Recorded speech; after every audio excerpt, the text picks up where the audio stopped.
Hello, I'm delighted to welcome you to the first panel in our conference. My name is Thorin Tritter. I'm the Museum and Program Director at the Holocaust Memorial and Tolerance Center. We have three super speakers who are going to share three different perspectives on extremism. Given the short time we have and our desire to maximize the time we give to our panelists, I hope you and our panelists will not mind if I only give very brief introductions. You can read the full bios of our panelists in the virtual program, which I know is being put in the link, into the chat window. Our first speaker will be Dr. Peter Black, who served for many years as the senior historian at the US Holocaust Memorial Museum in Washington, D.C., and is one of the leading scholars in the country about the history of the Holocaust. He will talk about how the Nazi Party went from an extremist fringe movement in the 1920s to the dominant political force in Germany that gained complete power by 1933. He'll also share some lessons that we should take from this history. Our second speaker is Dexter Hedgepeth, the Program Manager for Administration, Strategy, and Engagement in the Nassau County Office of Minority Affairs. He's going to take the discussion from the historical, from the then to the present, to the now, with a particular focus on extremist groups and extremism on Long Island today. And our final speaker will be Amy Goodman, an award-winning journalist and the host and executive producer of Democracy Now!, an independent national daily news program that's aired on over 1,500 public television and radio stations around the world. She is going to broaden outward and talk about extremism from a national perspective, including a discussion of the role of media in spreading or encouraging extremism. Two final thoughts before we start. First, we're hoping to have some Q&A after the three panelists present. If something comes up during their presentations, please type your questions in the Q&A window of Zoom, and we will get to it after the last speaker. And second, I wanted to let you know that we are recording this program and this panel and hope to make it available after the program to those who are unable to watch it live. Okay, with that brief introduction, let me welcome Dr. Peter Black and turn the virtual stage over to him. Peter? Thank you very much, Thorin. And it's a pleasure and an honor to be speaking to you today. And I want to thank the Nassau Community College and the Holocaust Memorial and Tolerance Center of Nassau County for giving me this opportunity today. On January 30th, 1933, let me see if I can figure out how to move there we go. Adolf Hitler came to power as head of the Nazi Party and established in coalition with the German nationalists, a thematic program for the new elections for March, which essentially included these 5 elements. And this presentation, these elements were supposed to be the factors in a national renewal in a society in which most of its citizens felt that the country was in political deadlock, economic catastrophe, and social and moral disintegration. Those of you who are old enough to remember, if you replace German with American in these 5 points here, you will get essentially the thematic thrust of the election of 1980, in which Ronald Reagan beat Jimmy Carter to become president of the United States. This is not to say that Ronald Reagan is a Nazi. This is only to point out that extremist movements often reach out to the mainstream by using language that is acceptable to the mainstream. As I mentioned, Germany was in a political, economic, and moral or a crisis of family values. Politically, Germany's first parliamentary democracy was beset by a number of structural and psychological weaknesses, linked as it was to defeat in World War I, post-war revolution, and the Versailles Treaty, which deprived Germany of a significant portion of its population and territory, as well as branded Germany as guilty for starting World War I. Even in the rather stable period, the functioning of democracy in a parliament was dependent on a coalition of 4 political parties, you can see here, that had very different attitudes even about the structure of the state. The German People's Party was a big business and middle class party, strongly Lutheran, and its rank and file tended to be at best lukewarm about democracy. The Catholic Center Party was, as you can see, a Catholic party with a majority conservative wing that was hostile to political democracy and many of the developments towards secular society in European 19th and early 20th century culture. The German Democratic Party was essentially a progressive democratic party, and the Social Democratic Party was a working class party committed to the Republic, but often seen by the 3 bourgeois parties as little different from the communists. You all can do the math.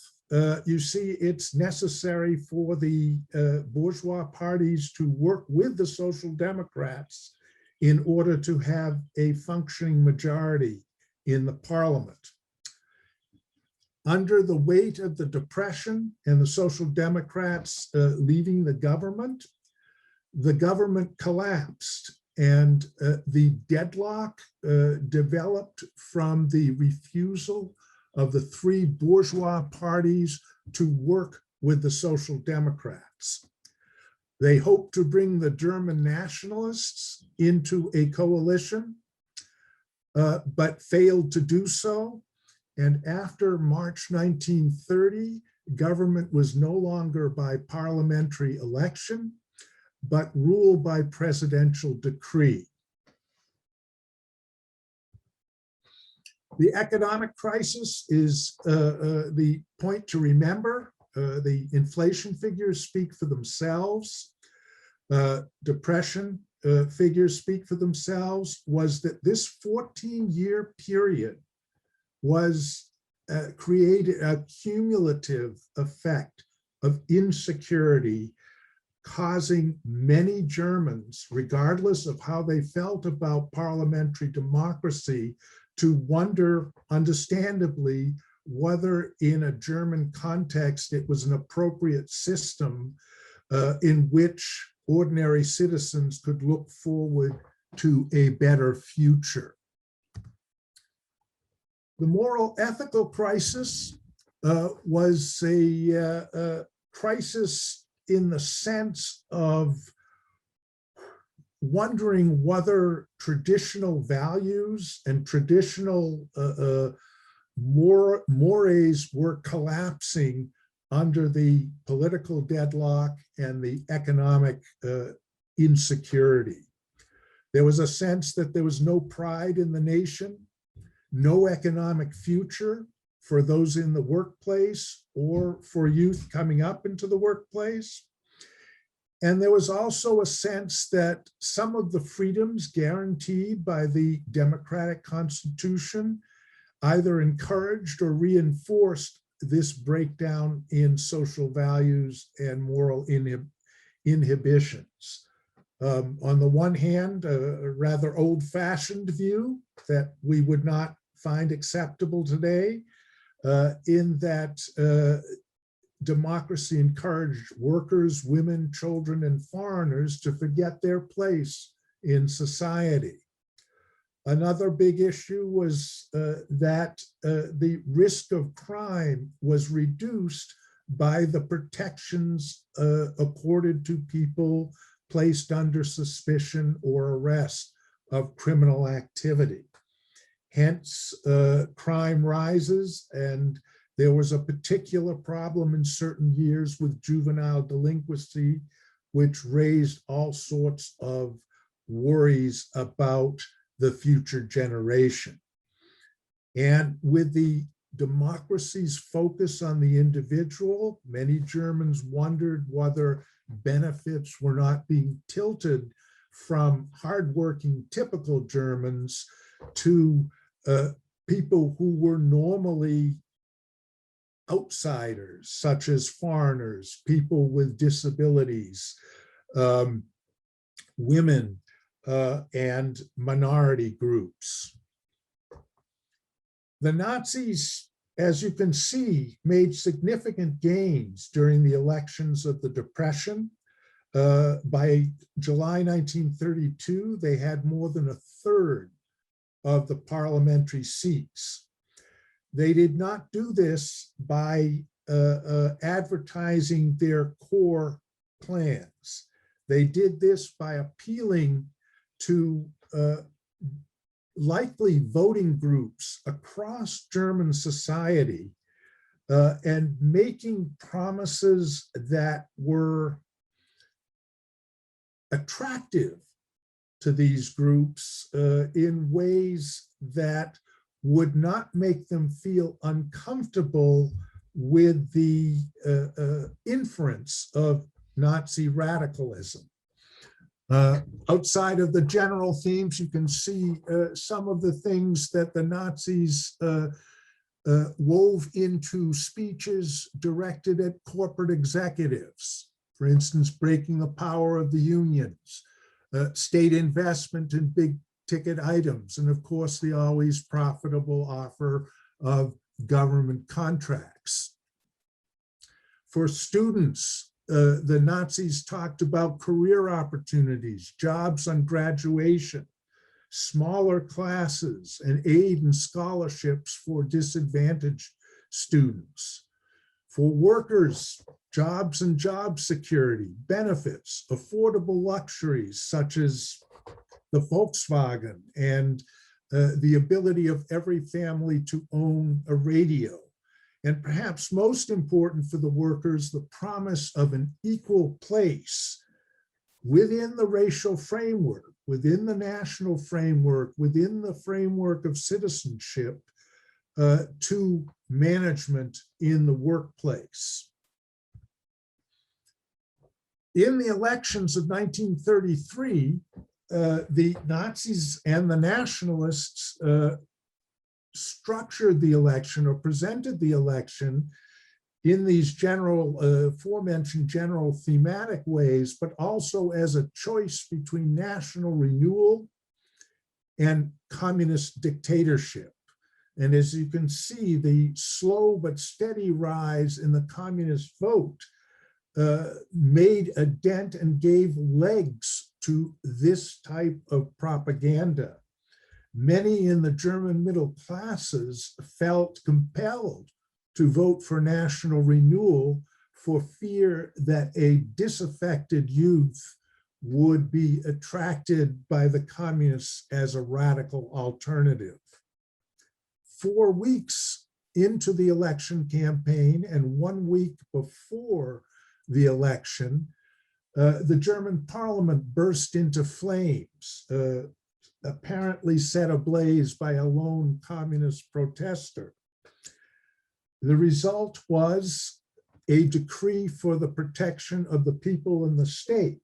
Hitler and his conservative coalition partner, von Papen, went to the Reich president, former Field Marshal von Hindenburg, and said that the laws of the state were not sufficient to protect us against a communist uprising signaled by the so-called Reichstag or parliament building fire. we need special legislation. The result was this decree, which suspended constitutional constraints on police investigations for both criminal activity or subversive activity. It also gave the central government the power to establish emergency administrations in states where the locals were not grasping the serious danger of the situation. And the government would get to decide when the emergency was over. It's important to remember that after February 28th, everything that the Nazis do inside Germany and later during the war is done on the basis of a national emergency, which allows governments to mobilize populations to do things that they might not find acceptable under normal circumstances. Nevertheless, the Nazis were disappointed by the March 1933 election results. As you can see, they only got about 6% more of the vote than they had gotten in free elections 1 year earlier. So in order to realize their program, they needed to build consensus. How do you do that? In the first place, the Nazis moved harshly against the political left and against people who were actually or putatively associated with criminal and asocial behavior. Repeat felons, Roma and Sinti, otherwise known as gypsies, people who engaged in asocial behavior, and violence against Jews who could be linked to that activity, not yet against Jews as Jews. In 1934, as a result of an agreement with the army, Hitler was proclaimed as Führer, which placed his authority outside the constraints of the state if he had to make a decision that involved the survival of the German nation.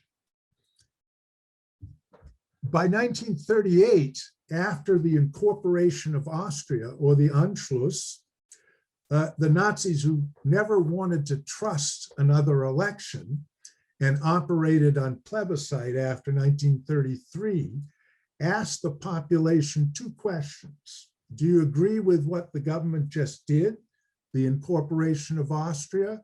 And do you agree on how the government is doing its business?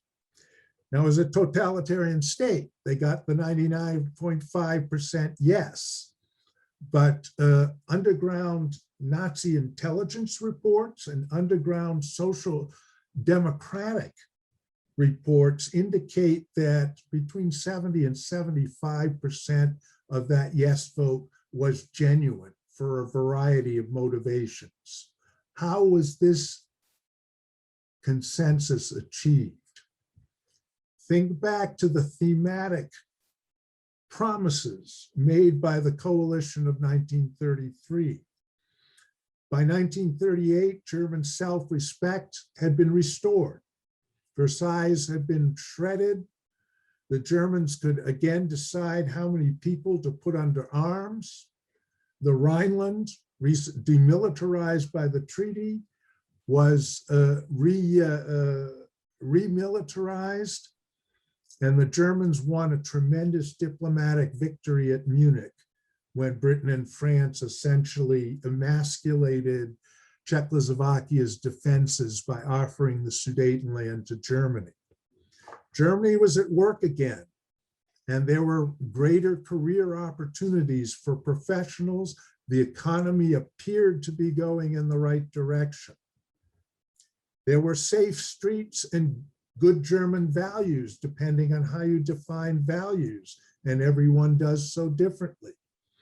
But needless to say, the crime rate dropped 10 to 15% each of the first 5 years of Nazi rule. Organized criminal syndicates, which formed in the 20s, as they did here in the United States, were broken up in 1933. And politically oriented street violence on a mass level had ceased after 1934. The youth was engaged and productive. Foreign influence on German culture was broken. And should there be unacceptable discussion and ideas, censorship was available to remove it. And by 1935, the communist threat inside Germany ceased to exist. The only place that it purported to exist was in the Soviet Union. Peter, I just want to jump in to say we really need to start wrapping up, okay? Yep, we're just about there. Okay. Foreign policy gambles and triumphs added to creating this sense of consensus, and it also created a dynamic of success in that Germans, no matter how crazy they thought Hitler might sound at times, they developed a habit or belief that he could work miracles and pull rabbits out of the hat, and had sufficient confidence in his abilities to follow him into a war which they were prepared to believe was a defensive war. And of course, with the war in 1939 and 1941, with the invasion of the Soviet Union, the state of emergency is raised. The stakes are the highest possible. You win, you survive. You lose, you become extinct. Non-Nazis were prepared to trust Hitler as a leader into the final showdown with the USSR.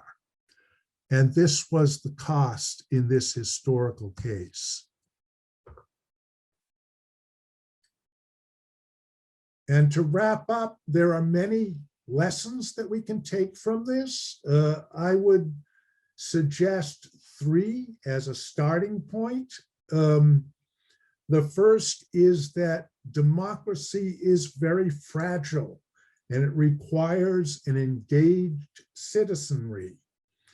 And unlike dictatorship, authoritarian dictatorship, which depends on popular apathy, or totalitarian dictatorship, which depends on coerced popular mobilization, democracy depends on freedom of choice to engage and the responsibility to engage to defend and uphold democratic institutions. Secondly, the vulnerability of any single minority makes all minorities vulnerable. And if all minorities are vulnerable, all citizens are vulnerable. The idea of criminality or subversive behavior can become very elastic in times of crisis. And thirdly, we as Americans and we as citizens of the world ought to be working on a process whereby we can adjudicate criminal prosecutions against those who violate the laws to undermine democracy or to commit atrocities. And with that, thank you for your patience and your indulgence, and I will close for now.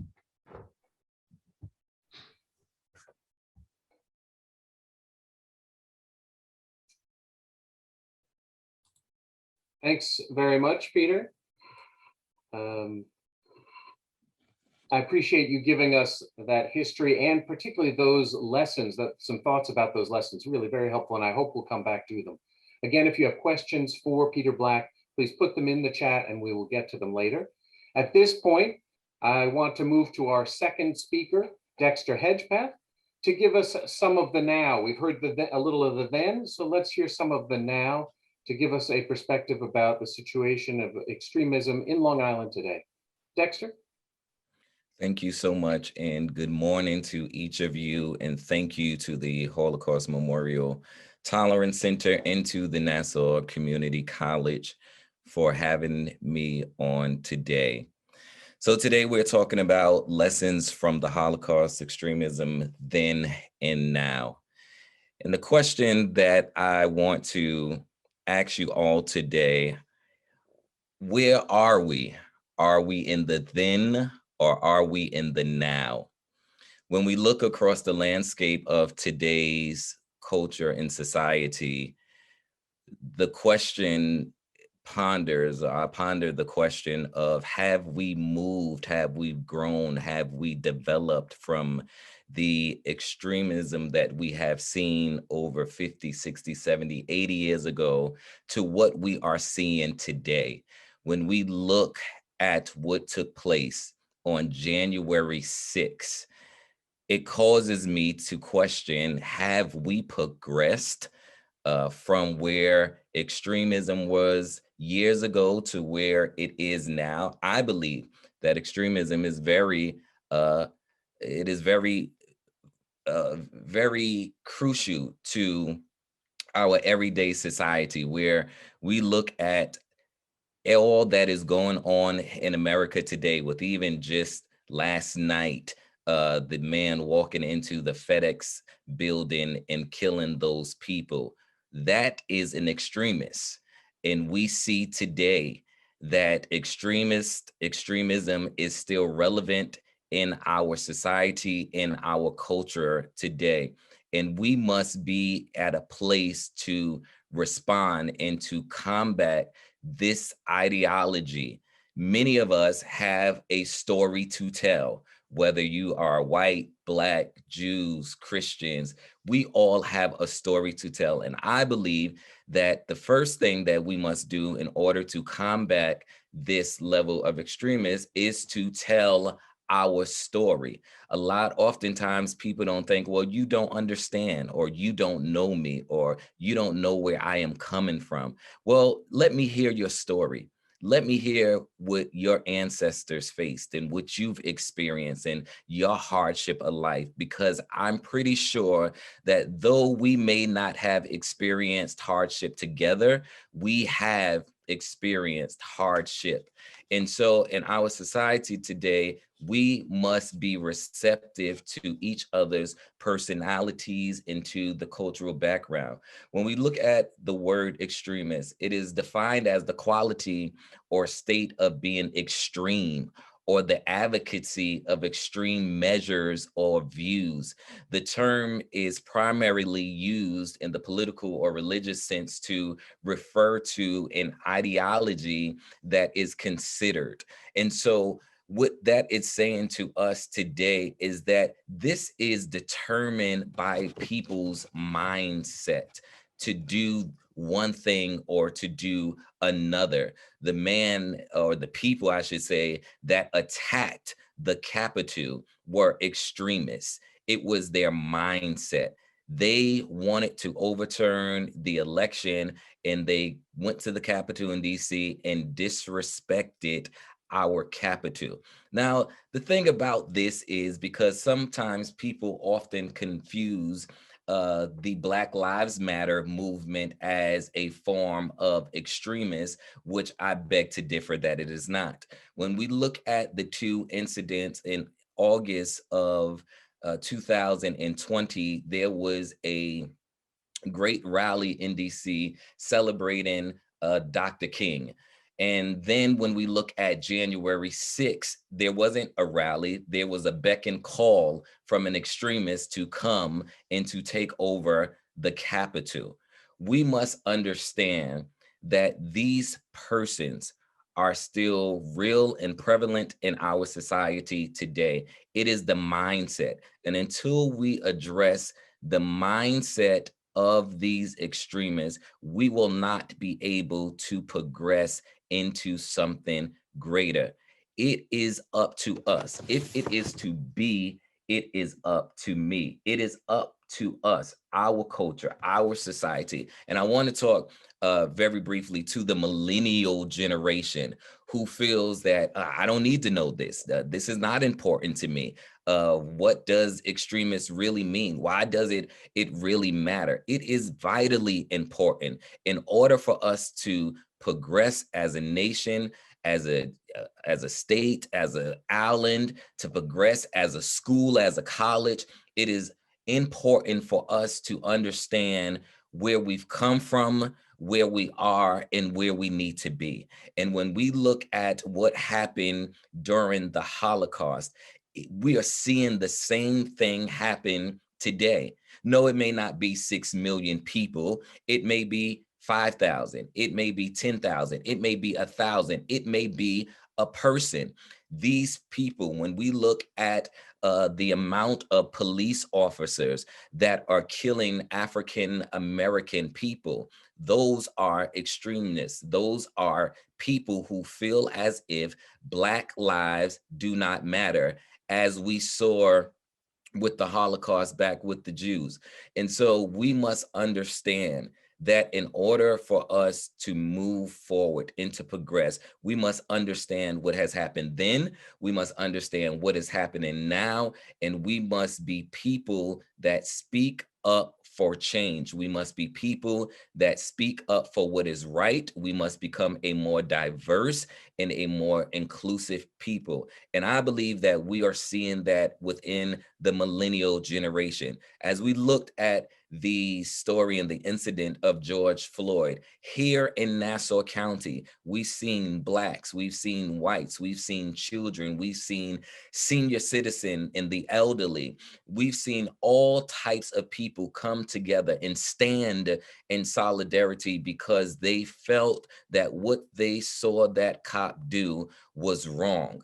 What was done back in the Holocaust of the killing of the 6 million was wrong. What happened just last night in the FedEx building was wrong. We as people must put aside our differences and we must come together as one, diverse of different cultures. I believe that's what makes America great. The Asians, the Hispanics, the African American, the Caucasians, all of these people coming together is what makes America great.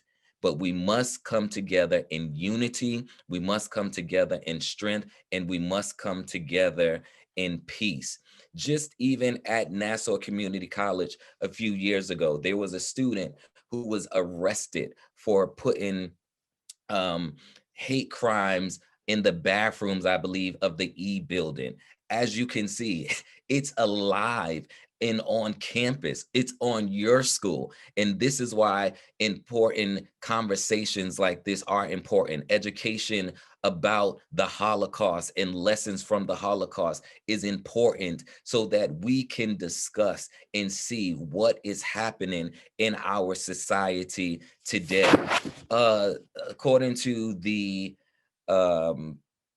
survey given by the Conference of Jewish Claims Against Germany, they said that the ages 18 to 39, nearly 2/3 of young people are unaware that 6 million Jews died during the Nazi genocide. 18 to 39, the generation that we are living in, the generation that is operating and running our country as we speak, did not even know that 6 million Jews died.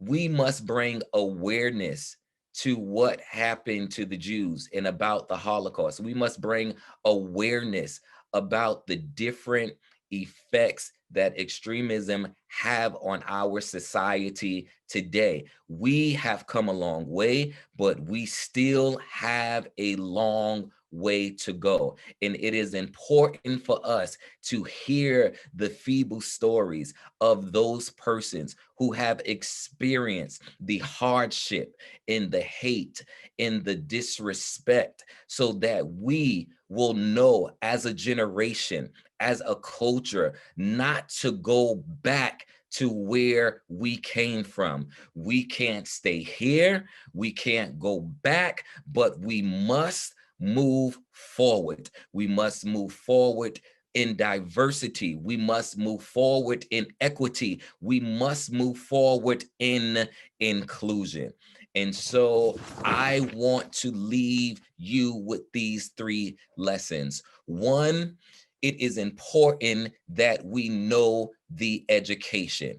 It is important that we go back and review the history as it is written, as it is told, as it is shared. We must go back and dissect the historical data in which we learn about not only the Holocaust, not only the Jews, but other cultures who have experienced a level of extremism.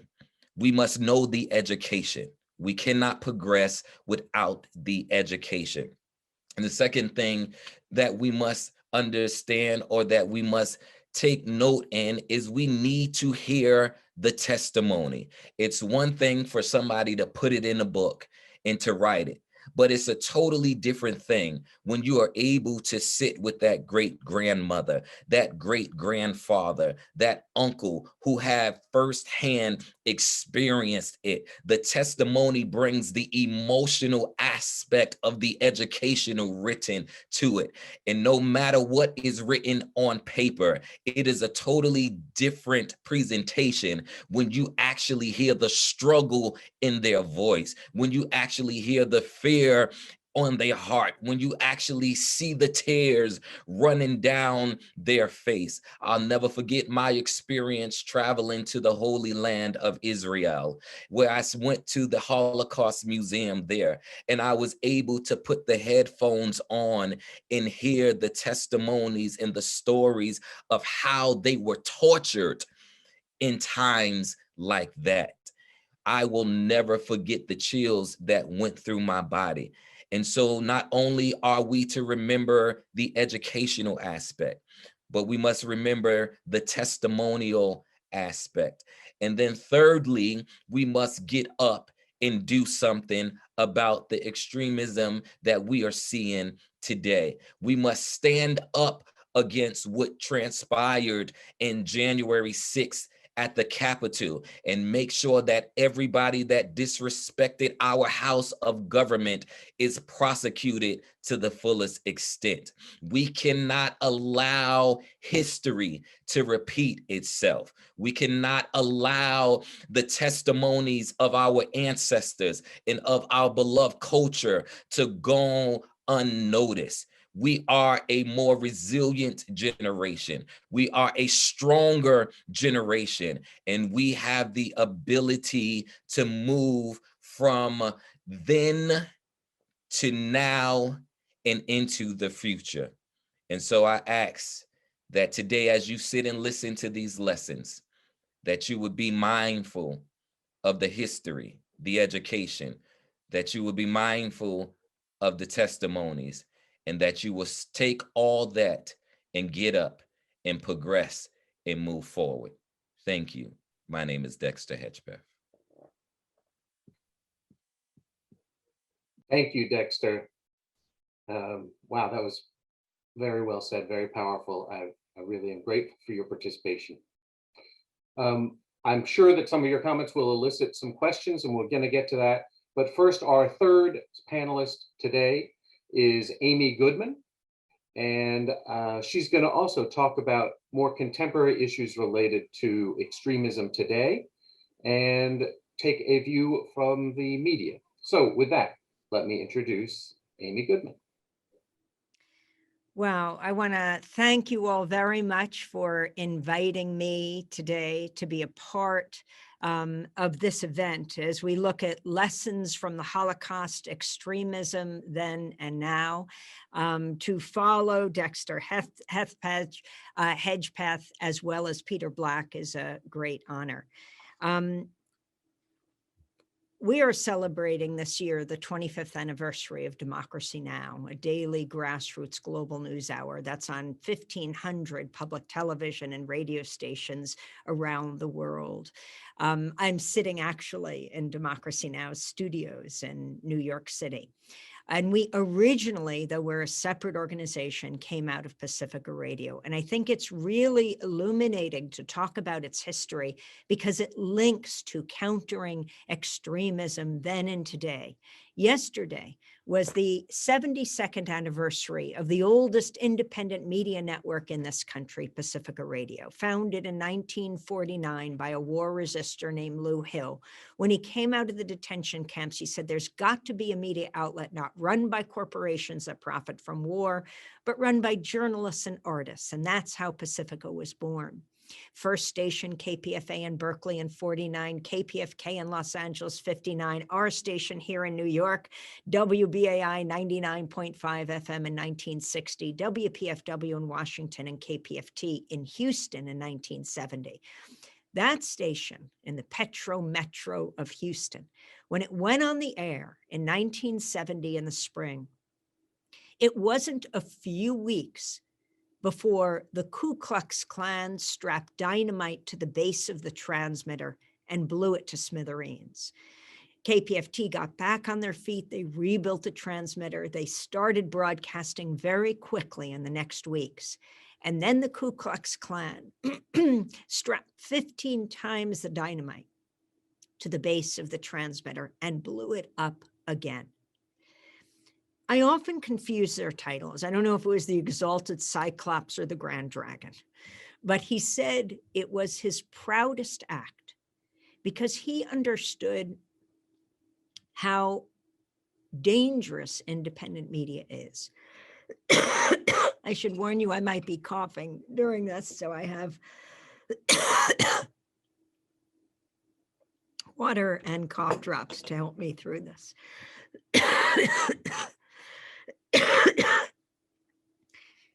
He understood Pacifica was dangerous, independent media is dangerous, simply because it allows people to speak for themselves. And when you hear someone speaking from their own experience, whether it's a Palestinian child or an Israeli grandmother, whether it is an uncle in Iran or an aunt in Afghanistan, or a kid in the South Bronx, it breaks down the caricatures and hate groups, the caricatures and stereotypes that fuel the hate groups like the Klan.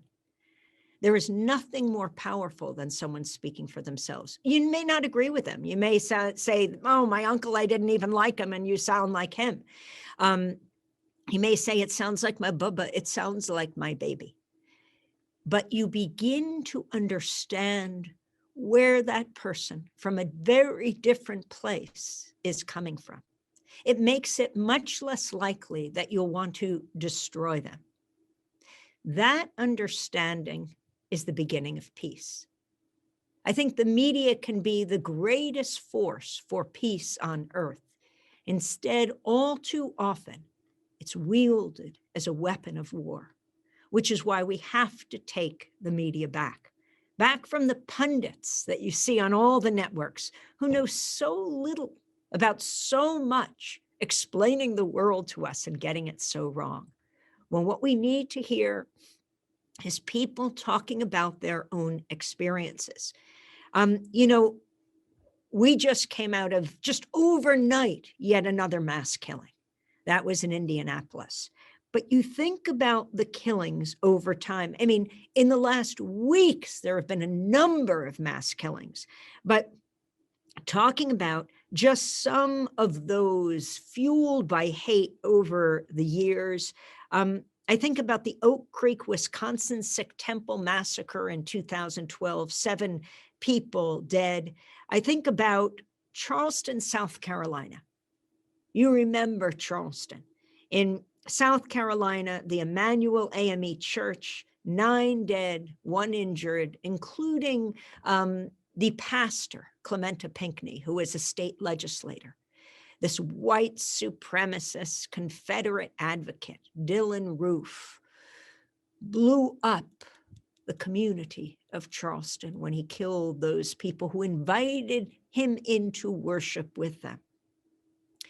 We went down to Charleston, South Carolina right afterwards. We were there at the University of Charleston Arena when the President of the United States, Barack Obama, sang Amazing Grace with thousands as he remembered what happened. to be able to share that moment with everyone. That's what we do at Democracy Now! That's what brings people together. And so you have what happened in Charleston, you have what happened in El Paso, Texas, the Walmart, the young white supremacist who gunned down 23 people, injured 23 because he didn't like the hordes, he called them, the invading hordes. What was the language he was using? He was repeating the language of the President of the United States, because our country went from President Obama to President Trump. And he not only used the language, the shooter of the invading hordes, but then you turn to what happened in Pittsburgh, at the Pittsburgh synagogue. The refugee Shabbats that were being held all over this country in synagogues, the Tree of Life Synagogue.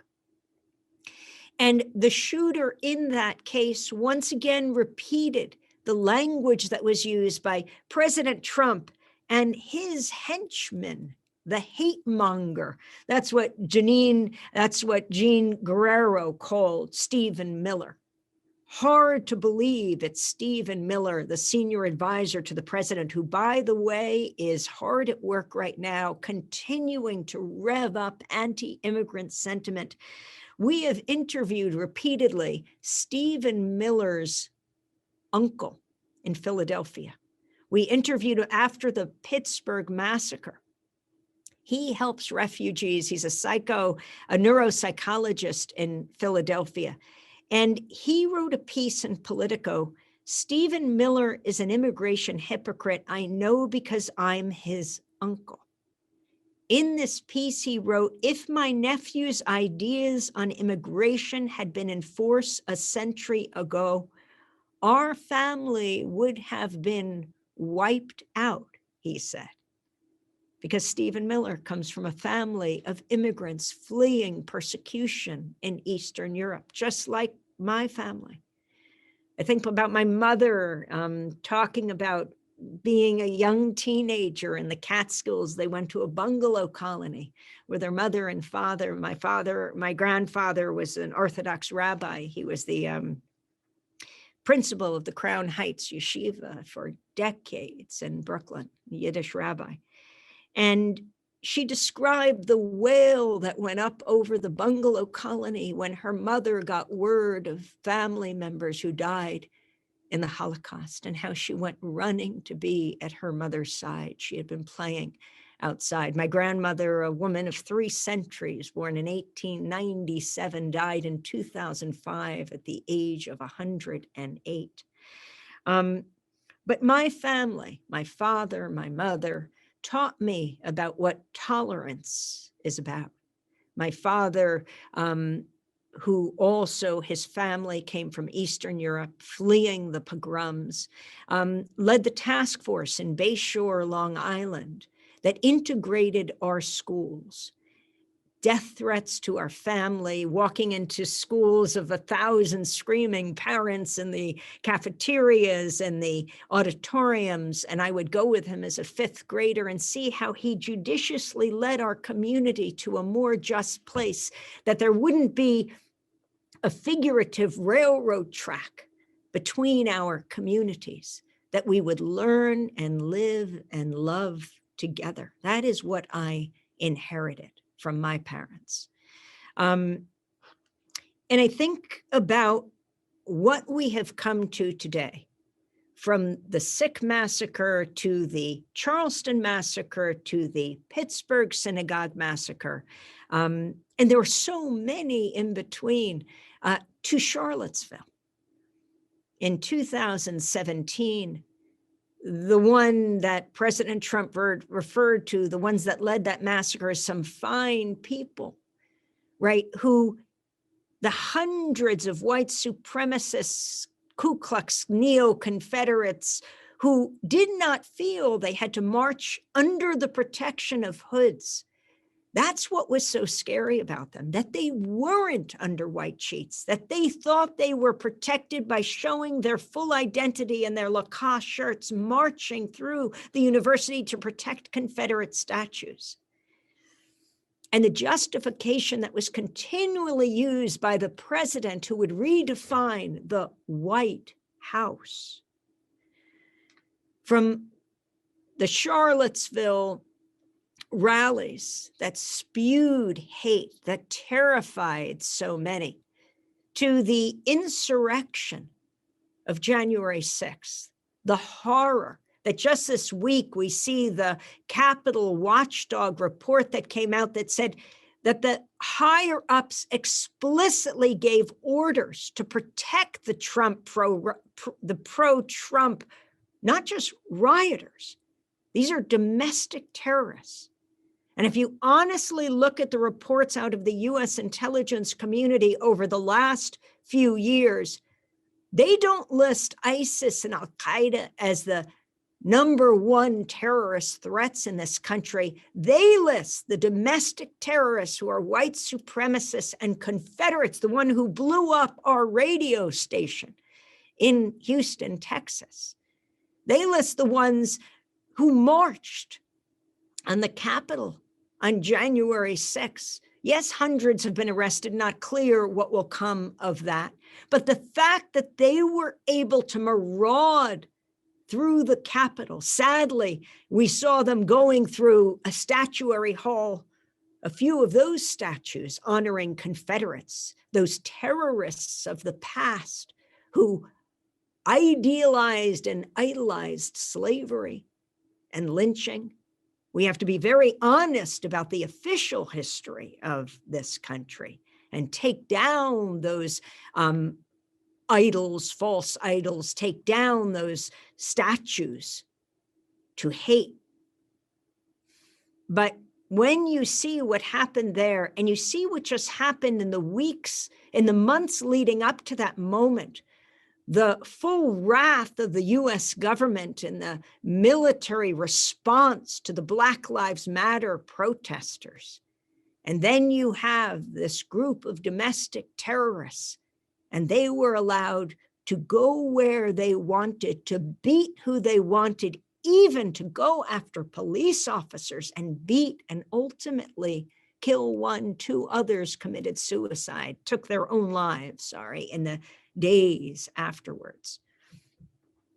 The horror of this, and there's another horror that's being investigated today by the Pentagon itself under the first African-American Defense Secretary, Lloyd Austin. The high percentage, the disproportionate percentage of the white supremacist Confederates who marauded through the Capitol, police, former police, off-duty police, and military. Like Timothy McVeigh, who blew up the Oklahoma City building, came out of Iraq and the highway of death and would go on to commit such carnage here at home. But this is extremely serious, this ideology infusing those that are meant to protect us. And then you had actual police in the crowd who attacked the police protecting the Capitol. Those most afraid and most brave were the African-American Capitol Police and Washington, D.C. police, who are being targeted every which way. Yes, it is absolutely critical that we own up to what is happening in this country, that there is an honest assessment, that we get the facts out there. And that's where independent media comes in. Both with the independent evaluations, we are not Democrat, we are not Republican, we are there to hold those in power accountable, but also to provide a forum for people to speak for themselves. Because how do we learn about the world? How do we learn about immigrants who are taking refuge from other countries, whether Honduras, Guatemala, El Salvador, or from Eastern Europe of the past, of 100 years ago? Let them speak in their own words, because the media is the megaphone the place where we all come together. And it can't be just a select few. I see the media as a huge kitchen table that stretches across the globe, that we all sit around and debate and discuss the critical issues of the day, life and death, war and peace. And anything less than that is a disservice to a democratic society. I'll end with just these two thoughts, and I'm looking forward to taking questions. The pandemic, the horror that has confronted us, the wealthiest country on earth,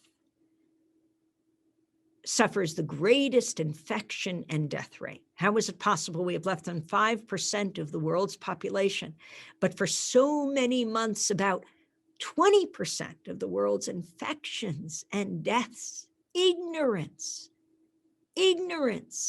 anti-science, anti-fact. That's what happened, what allowed this virus to rip through our country. But what the pandemic has taught us, and condolences to all of you who are watching and even those who aren't, who have suffered so horribly, lost family members, is that we may have to be alone to protect each other, but we must be connected. And the media and independent media is what connects us across the globe to have these conversations, to counter the hate, the ignorance, and the lies.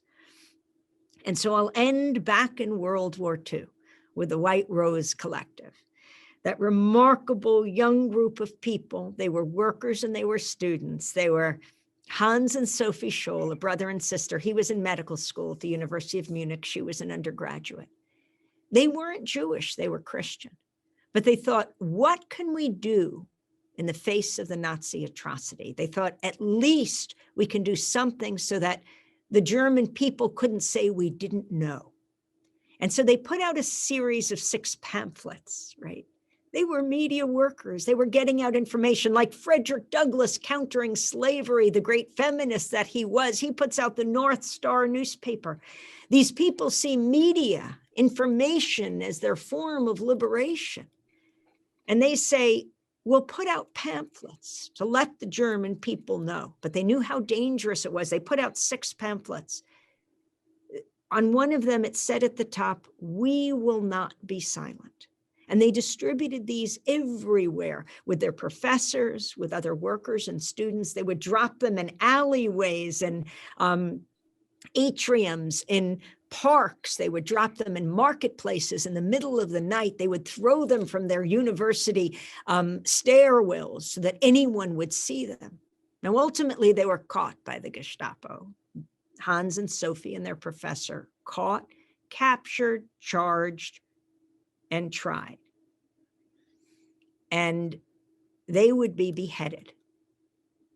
But that philosophy, that motto, should be the Hippocratic Oath of the media today, should be the Hippocratic Oath of us all today.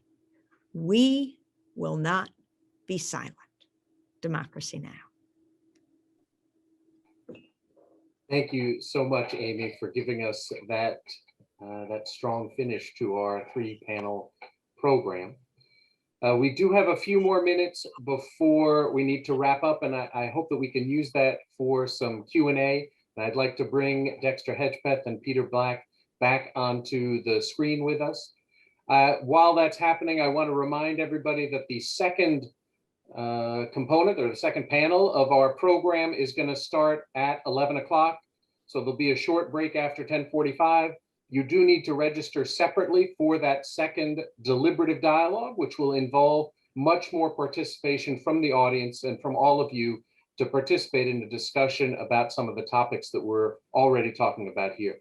But I want to raise some of the questions that have come up already with the folks who are on this panel. And one of those is, just as a starting point, about politics. This is something that we're seeing in a couple of the comments in the chat, just about, is extremism and discussion about extremism, both back in the period of the 1930s in Germany and today, is this a political issue? Is this something where it's a red state, blue state, Democrat, Republican, or is extremism above that or beyond that? I'm not sure who to direct that question to, but any of you want to jump on that one? I can start if you want. Yes, it is a political issue.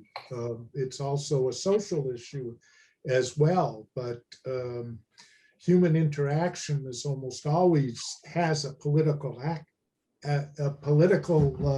aspect to it. Even within families, there's politics. The issue, it seems to me, is to create what perhaps we can do as individuals, either in our own personal spheres or in our professional spheres, is to create climates in which diversity of opinion is permitted, and in which getting to the table and talking with our fellow human beings is more important than necessarily winning a point or resorting to violent means to impose one's will on another. And I think that is something that we can do as citizens in our own areas that we can reach, and possibly bring those types of cultures into a broader engagement in support of a democratic society. One thing I would say is just that domestic violence is not equal across the political spectrum in this country today. And what was suppressed during the Trump years is that by far the greatest threat of domestic, this is during the Trump years investigating this, let alone under Obama and today. By far the biggest domestic violence threat in this country are the white supremacist, Confederate, Michigan militia type. And it is amazing that we saw a dress rehearsal in Michigan, by the way, where they were threatening to kidnap and possibly execute the governor, Gretchen Whitmer. So little attention was paid to that. That was just a dress rehearsal for what happened at the Capitol. But it is not equal. No, it's not very fine people on all sides. This is a growing violent threat in this country. Not only the Southern Poverty Law Center has been looking at this, but the US government under Republican and Democratic administrations by far. Absolutely. And to piggyback on what Peter said, yes, it is a political thing, which is why it is so important that my generation, if I can just speak to them for a moment, are more direct and intentioned on running for office. We need more like-minded, more diverse and inclusion and equitable people in these political seats so that they can help change policy. As we see with this whole gun situation, it is out of control, but there are extremists in the House, in the Senate, on the Hill that will not vote or prepare documentation so that we can ban some of these guns that the extremists are using, as we saw last night, to walk into facilities and kill people. I mean, it is amazing, following up on what Dexter is saying, that you have Chris Murphy, the Connecticut Democratic senator, who's been trying to get universal gun control for now how many years, right? He represents Connecticut, where Sandy Hook happened in 2012, where first graders were gunned down. And he can't get this simple bill passed. We're not even there talking about an assault weapons ban. No country in the world suffers from this level of mass killings on an almost daily. In fact, in the last month, several times a week, mass killings in this country. No other country suffers from this. And the fact that now, even with the Democrats in control, they are going to have trouble getting, and with the NRA at its weakest point ever. But also, as Dexter says, I mean, the diversity of voices and people in Congress is absolutely critical. And that's the counter to domestic terrorism at home, to the white supremacist Confederates, neo-Confederates. And that is that diversity of voices, people coming out of movements, and the media respecting movements and talking to people who are part of movements. They often say that delegitimizes them. We want one person, we don't have to say they're part of a movement, but it's that movement organizing that has made history and will determine the future. And that's why Democracy Now!, we are a grassroots global news hour showing how grassroots movements around the world are amassing and organizing to change things. Amy, if I could just push you on that though, isn't it true that these white supremacists, they're organizing, they're a grassroots movement? So just saying that we need more grassroots movement, is that a solution? We need a media that gives voice across the political spectrum. I think the media very much goes from sort of more conservative center to the right. But when you have, I know this so often because the networks will call us to get constant context. Who was that you just spoke to? Who is this? For example, just today, we were just talking to the spokesperson for the Anton Black family. Who's Anton Black? Well, the ACLU of Maryland is suing on his family's behalf. He was a 19-year-old who was killed by police in 2018. Who was the medical examiner of Maryland? He is the person who just testified on Derek Chauvin's behalf in Minneapolis, Dr. David Fowler, and they are suing him. There is a whole movement in Maryland taking on the issue of police violence, but the media, they all fall under the corporate media radar screen. And it's critical as journalists, we go to where the silence is. It's often not silent. Rowdy, loud, organizers, but they just don't hit that corporate media radar screen. And that's why they call us every time something happens to find not the media appointed leaders in a community, but who is considered at the grassroots level, those people who represent their communities and been organizing for so long. I'm cognizant that we're actually already out of time, but I want to get to one last question because there's a historical question here that I think, Peter, you might be able to help with. And that is about, again, it gets to this political framework that we have. The National Socialists were socialists. Does that mean they were a left-wing movement? We think of fascists as right-wing. So how do we understand the politics of Nazi Germany? In Nazi Germany was clearly politically, as they understood themselves, on the radical right. But they did have leftist elements in them. The socialism in National Socialism is not a sham. The idea was to create an equal Germany within a racial framework. The Nazis saw nations in terms of bloodlines, in terms of what one had inherited, and in terms of their vision of the world of unequal, but at the same time, unchanging characteristics of race. And within that framework for the Nazis, and this was a very attractive point, the professor's son and the ditch digger's son were equal and would have an equal part in shaping the future of the new Germany.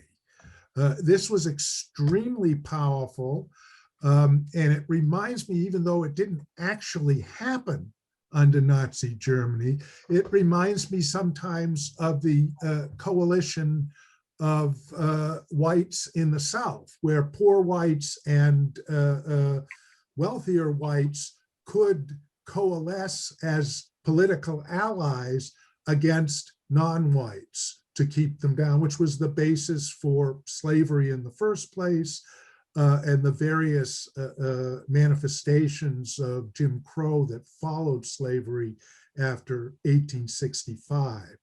If I can, I'd want to follow up on one thing that Amy mentioned that was very important, including on the balance of media reporting. I think it's also very important that our government is balanced in terms of how it prosecutes criminal and violent acts.